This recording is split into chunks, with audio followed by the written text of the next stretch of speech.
Ukuthula kwenkosi akube nawe hlobo usalalele umyalezo. Izwi silithola encwadini ka-Exodus 3 verse 11. Kepha uMose wathi kuNkulunkulu, ngingubani mina ukuba ngingaya kuFaro ngikhulule abantu bakwa-Israyeli eGibhithe na? Isihloko salo myalezo sithi ukwenza izaba okanye ukuba nezaba yenza umehluko. Stop making excuses. Wonke umholi ubekwa abathile noma othile ukufeza inhloso yothile noma yabathile. uMose wathunywa uNkulunkulu ukuyokhipha abantwana baka-Israyeli eGibhithe. Waba nezaba ezinhlanu azenzayo okanye ayikhulumayo kuNkulunkulu. Kunemisebenzi esiyinikwa uNkulunkulu uba siyenze, kwenye inkathi ukhona obeke wayenza kodwa akashicilelanga lutho phansi, nokwenza kube ngathi akaze kwenziwa lutho ngaphambilini.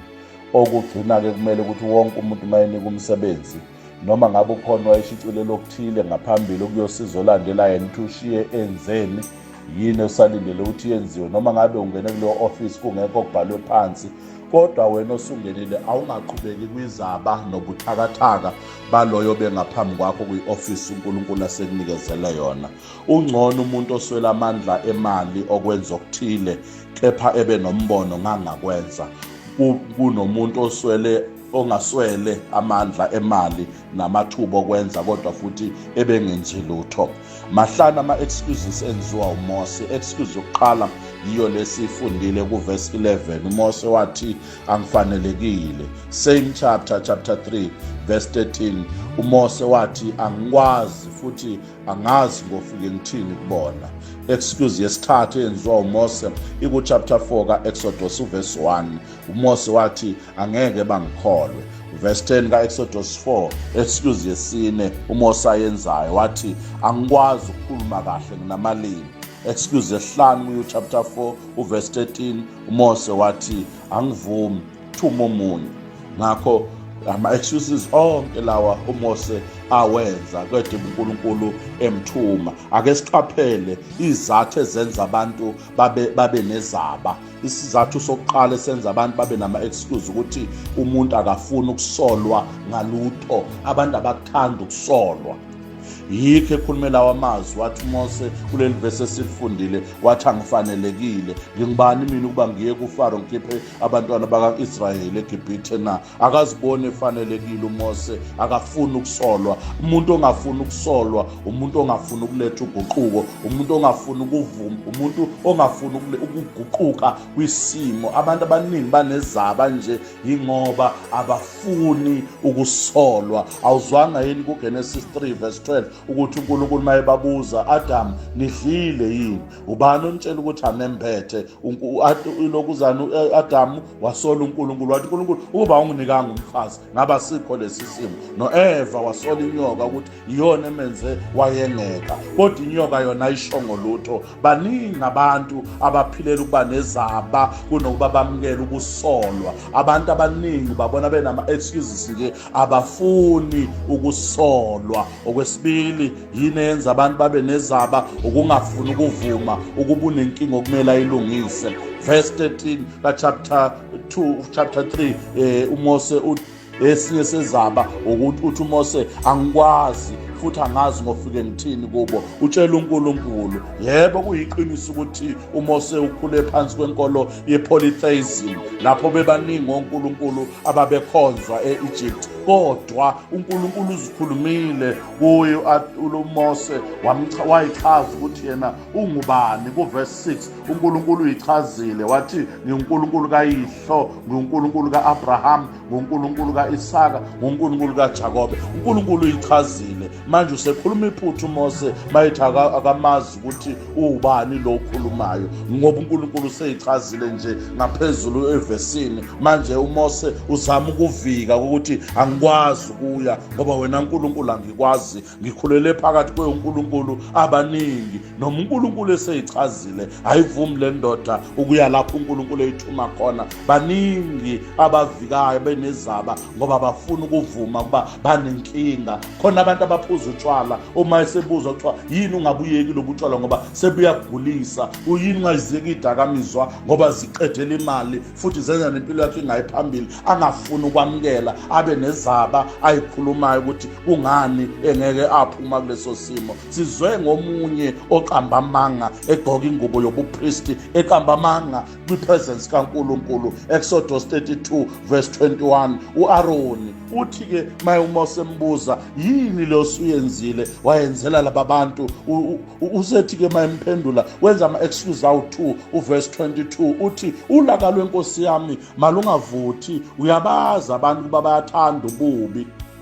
Ngamanye amagama uthi uAaroni akulona iphutha lami ukuba ngilakhile lelithole, abantu abalifuna ilithole ngase nginikezela abantu lento abayifunayo. Excuse yesibili uma ephendula uAaroni ephendula uMose uthi ngase ngithi kubo onalo igolide makalikhumule bese benginika lona, ngaliphose emlilweni igolide labo lase kuphuma ithole.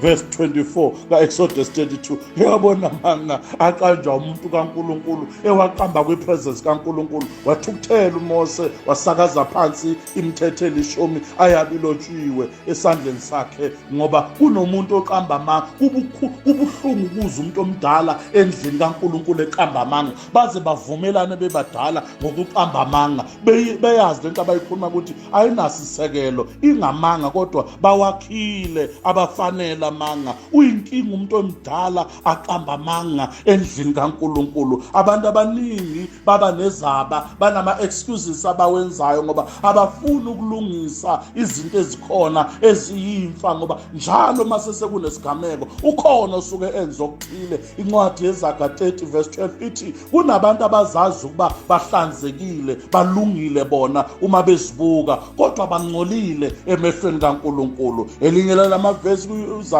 30 verse 20 ithi umuntu onezaba akahlukile kunomuntu ophingayo. Uthi uyadla abesesula umlomo wakhe athi angenzanga lutho, kodwa ke ngizwe umbhali ebhala kahle incwadi kaJohane oqala chapter 1 verse 8 athi othi kanasono uyayikhohlisa neqinisa likho kuyena. Abantu banezaba ngoba abafuni ukulungisa. Enye izinto ezenza abantu babe nezaba, izaba ziyisu lokubalekela ukulungisa okuthile ngesimo umuntu asuke kuso. Uthi uMose ke abantu angeke baze bangikholwe noma ngingachaza ukuthi ngihamba nobani ngithunywe ubani, abantu angeke bangikholwe. Enye izinto ezenza abantu babe nezaba, benza izaba ukuze baqhubeke nokwenza okuthandwa yibona. Isixoliso nokanye isilandulelo sesine esenziwa uMose kuverse 10 ka-Exodus 4 uthi angikwazi ukukhuluma kahle, nginamalimi. Sethi kuNkulunkulu kuverse 11 ngubani owenzile umlomo womuntu na? Ngubani owenza isinungulu? Ubani owenza isithuli? Ubani owenza obonayo? Ubani owenza impumputhe? Akusimina simakade na? uMose waphelela agambaqa ayengawasho kuNkulunkulu. uNkulunkulu angasebenzisa noma ngawubani. Ungazeyi kwindawo uNkulunkulu akubeke kuyo, ungazeyi uNkulunkulu ekunikezela umsebenzi. Kunumeri 22 uNkulunkulu usebenzisa imbongolo ukukhuluma umyalezo uBalaam. Ayizange ithi mina ngisilwane ngeke ngudlulise lo myalezo. Umyalezo udluliswa abakwazi ukukhuluma, kodwa wawudlulisa ufanele. uJesu ekhuluma nabafundi bakhe kuLuka 14 verse 18 ukhuluma ngabantu abanama-excuses uma kwenziwa idili baba nama-excuses sokuthi kungani bengeke baye. uNkulunkulu uJesu lapha usebenzisa umfanekiso wedili elinganisa ngabantu abangafuni ukwamukela iqiniso levangeli, ukuthi wonke umuntu ongafuni ukwamukela iqiniso levangeli lokuthi uNkulunkulu uyaphila, lokuthi uNkulunkulu uyithumela indodana yakhe ukuba ngaye abantu basindiswe, banezaba ezizwakala kahle, kodwa phambi kaNkulunkulu ayizona izaba abangavika ngazo. Kulo ncwadi kaLuka 14 verse 18 owokuqala uthi ngithenga insimu uswelekile ukuba ngiye ngiyibone, ngiyakuncenga mawufike ungilandulele ongimemileyo. Owesibili uverse 19 uthi ke wathi omunye ngithengile inkaba eziyishumi sengiya ukuzilinga, ngakho ngiyakuncenga ufike ungilandulele. Omunye wathi verse 20 ngithathile umfazi ngalokho ngingeze. Bonke babe nezaba ezayizwakala kahle, zizinhle, kodwa zazingeke zivimbe ukuba bangayi lapho bebenyilwe khona. Baningi namhlanje abafuni ukwamukela iqiniso lokuba uNkulunkulu uyaphila, uNkulunkulu uyasithanda. Bancamela ukwenza ezinye izinto engabaduduza, kodwa ingaphakathi liyasho ukuthi ngiyadinga ukuba nobudlelwano obuphilayo nobaba uNkulunkulu. Okwesibili engifuna engifuna ukukhuluma ngakho kulo myalezo akusikho kuphela ukuthi yini eyenza abantu babe nezaba. Okwesibili ngizothi kuwe yeka ukuba nezaba njalo usuku nosuku, unyaka nonyaka udefend izinto ongazenzanga ngonyaka ophelile, nakulo nyaka usazoqhubeka udefende izinto okufanele ngabe uzenzile. Yeka ukuba nama excuses, because ama excuses akwenza ungakhuli empilweni. Yeka uba nezaba. Okwesibili ngifuna ukukhuluma ngakho, ukwenza izaba kuvimba umuntu ukuthola isikhazululo, ngoba ngaso sonke isikhathi laba bantu abanama excuses bano why, hayi how. Ngaso sonke isikhathi empilweni woba nalento yokuthi kambe lento ngingayenza kanjani. Ufuna ikhambi kwisimo esuke sesikhona, ngoba uNkulunkulu ukunikile ingqondo yokuba izinto ungazenza. Kwaba u12 abayishumi ababethunywa uMose ukuyohlola izwe lakaseKhanani, aba-10 babuya bathi hayi sina sinjengey'ntethe, laba abantu badla abantu ifuthi bade kunathi nemizi yabo mikhulu kuneyethu, ngakho ngeke sikwazi ukusurvive phakathi kwalaba abantu. Kwaze kwathi aba-2 abakhuluma into enesense bathi uNkulunkulu sinikile umuzi asiye singene kuwo siwunqobe. Abazwakalanga ngenxa yokuthi kube nabantu abawu10 abenza ama-excuses. Abantu abawu10 bayibambezela iprogram kaNkulunkulu, bagcina behlala u40 years ehlane esikhundleni sokuba banganqamula nje iy'nsuku eziwu11 bayongena ezweni lesethembiso. Ngenxa yama-excuses ababanawo kwagcina kudileya iplan kaNkulunkulu. Bazidileya nabo, ngaso sonke isikhathi uma wenza ama-excuse empilweni uzidileya wena ukufinyelela kwi-potential, kwi-level uNkulunkulu akunikezele yona. Bazibona beyizintethe kubantu bezwa babekulona. uNumeri 13 verse 28 kuya ku33. Ungayibuki impilo engathi angawusoze wenza lutho. Ungabili igwala empilweni. Zama ziphonsela inselelo yokuthi kukhona ongakwenza, noma ngaba ukazi ukubona omunye umuntu ekwenza. Enye izinto uma ngifuna ukuthi yeke ukuba nezaba, ukwenza izaba kuveza ukuba uyisahluleki kunokuba uvele uyiqhawe, ngoba wonke umuntu ongenazo izaba empilweni yakhe buyavela ubuqhawe bakhe. Incwadi yeZakha 22 verse 13 ivila lithi kukhona ingonyama ngaphandle, ngiyakubulawa ngaphandle sicawini. Webazalwane, wake wayicabanga lento ethi izaba, ama-excuses ayizipikile isetshenzisela ukwakha indlu yomuntu iye kusasa lomuntu. Izaba zizipikile isetshenzisela ukwakha indlu yekusasa lomuntu. Uma ungakhumbuli wawufunda nabo kusashayo esikolweni, bangakhi namhlanje ohlangana nabo bakucele u2 bokuyothenga amaluzi? Bangakhi manje ohlangana nabo bacele ilokhuzana imali ewu20 yokuthenga ingudu ukuze bakwazi ukuqeda inqano labo? Kodwa ngesikhathi nisaya esikoleni kubanda abafunanga ukuhamba kanye nawe. Ngesikhathi kusayiwe esikoleni kushaywe esikoleni abafunanga ukuhamba nawe. Bathi angeke bayimele lento, bayofuna umsebenzi. Basekuwena nomsebenzi ababekhuluma ngawo bethi imisebenzi miningi. Namhlanje baphila impilo yokudabukisa, namhlanje banjengezibotho, kodwa bayinika i-opportunity, baba nezaba yokuyibamba i-opportunity, ngoba ukuba ne-opportunity mayiqhamuka akusho uzohlala kunormal, kodwa ufohla kunjalo ngoba kunento osukuyibona ukuthi iyongisiza ngokuhamba kwesikhathi. Ngithi mina izaba zizipikile isetshenzisela ukwakha indlu yomuntu yekusasa. Wonke umuntu ongafuni ukwenza okuthile manje, kusasa leyo nto yombamba. Ukwenza izaba kwembula ukungazethembi okukuwe wena. Incwadi yabahluleli 6 uGideon noma esebizwe ngeqhawe elinamandla eyimtshela uNkulunkulu ukuthi hamba uyosindisa abantwana bami ubasikhulule esandleni sabakaMidiyani. Akazibonanga wathi mina ngingomncinyane, akathi ngimncane, kodwa uyehla nakwilevel yokuba mncane athi ngomncinyane. uNkulunkulu akasoze akuthuma engayiboni ipotential kuwe. Ungabi nokungazethembi empilweni, ngoba izaba ziyisayini yokuthi awuzethembi. Bangakho abathe babepronyotha emsebenzini bayirefuse offer yokuthi bapronyothiwe, abazibona bengafanele. 2 hayi ngoba bengafanele, basaba ukuthakathwa. Uthakathwa noma ungena position lapha emhlabeni, ukhulunywa noma ungenalutho la emhlabeni. La emhlabeni abantu bakhuluma umuntu eseboxini, bethi umbonile indlela amnyama ngayo ngoba bengafuni ukufa. Lo engathi bake bafa bawothi umuntu omnyama mayiseboxini ingoba bengafuni ukufa. Lapha emhlabeni bathandeka enkosini, izaba zohlala zikhona ezenziwa ngabantu, kodwa abantu abanempokophelo, abantu abanombono, abanawo ama-excuses empilo. uNkulunkulu akazamukeli izaba okufanele ukwazi. Number 5, i-excuse yenziwa uMose ku chapter 4 ka-Exodus verse 13 uthi angifuni thuma omunye.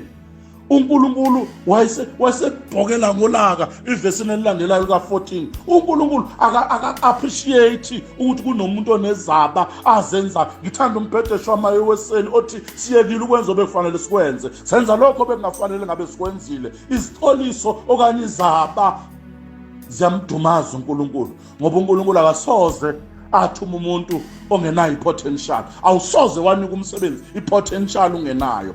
Matthew 25 verse 24 to 26.